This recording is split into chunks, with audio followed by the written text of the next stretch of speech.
जय श्री कृष्णा। राधे राधे प्रिय भक्तों, आज हम सुनेंगे कार्तिक मास अध्याय 5 की कथा। भगवान श्री कृष्ण की महिमा अपरंपार है। वह किसी न किसी रूप में अपने भक्तों को दर्शन जरूर देते हैं। अगर कोई भक्त उनकी सच्चे मन से भक्ति करता है तो वह हर संभव उनकी सहायता जरूर करते हैं। अगर सच्चे मन से पूरी तरह समर्पित भाव से भगवान की भक्ति की जाए तो सुबुद्धि खो अगर सिर्फ भगवान का ही ध्यान किया जाए, सब कुछ मोह माया त्याग कर अगर केवल प्रभु में ही मन लगा लिया जाए तो भगवान अपने भक्तों को कभी संकट में नहीं रहने देते, उसे हर संकट से तार लेते हैं। आज के अध्याय का शुभ आरंभ श्री भगवान कृष्ण के एक चमत्कार की कहानी से करेंगे। अगर आज की यह कहानी आपको अच्छी लगे तो वीडियो को लाइक करें, हो सके तो शेयर भी जरूर कीजिएगा। भगवान श्री कृष्ण की जन्मभूमि में हर जगह आपको कुछ न कुछ आश्रय ऐसे दिखाई देंगे जो भगवान से जुड़े हैं। कहा जाता है कि इसकी वजह यहाँ कण कण में भगवान कृष्ण का वास माना जाता है।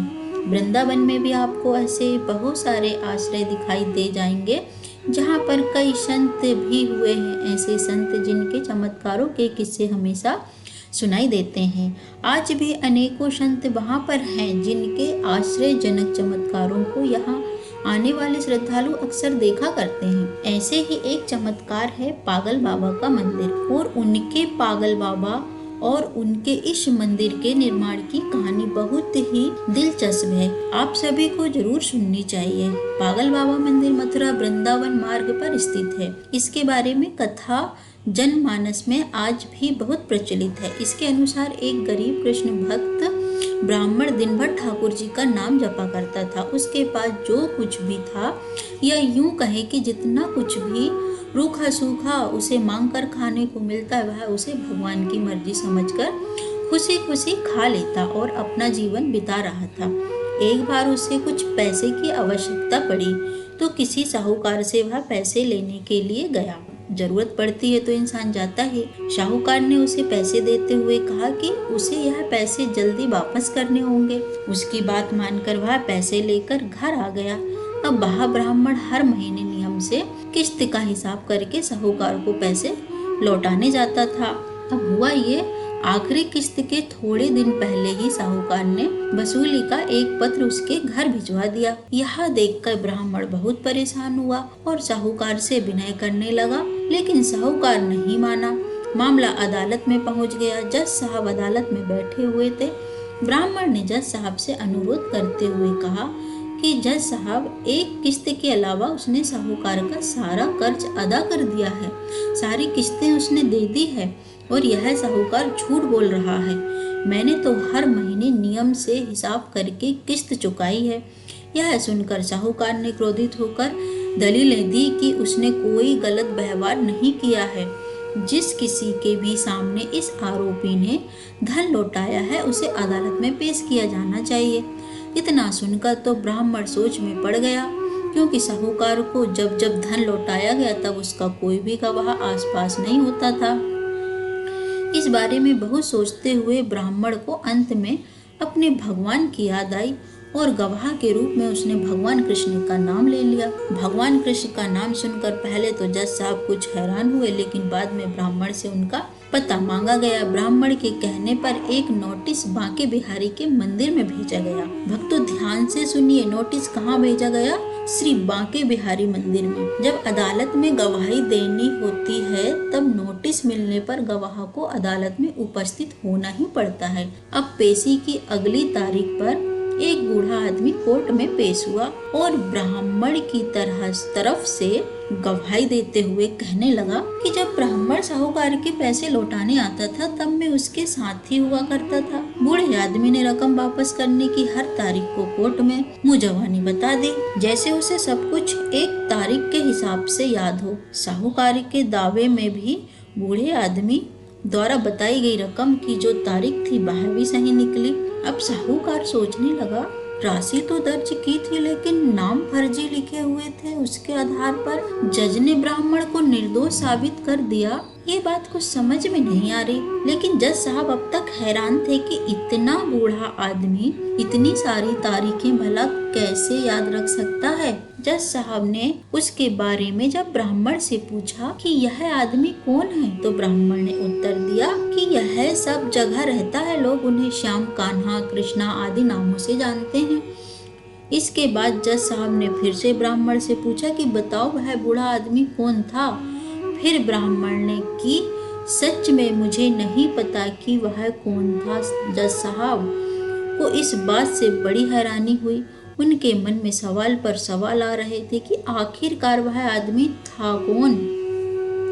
इसी पहेली को सुलझाने के लिए जज साहब स्वयं अगले दिन बांके बिहारी के मंदिर में पहुंच गए, क्योंकि ब्राह्मण ने जब गवाही का वह पता दिया था तो उसमें यही पता उपस्थित था। जज साहब जानना चाहते थे कि आखिर बीते दिन जो आदमी अदालत गया था वह कौन था।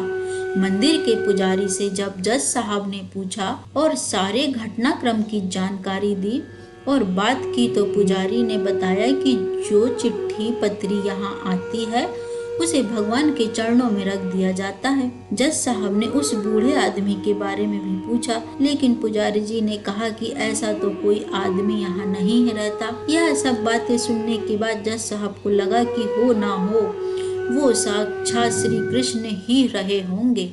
इस घटना का जज पर इतना असर पड़ा कि अपने आप को धन्य मानते उन्होंने अपने पद से ही इस्तीफा दे दिया और घर परिवार भी छोड़ दिया और स्वयं एक संत बन गए।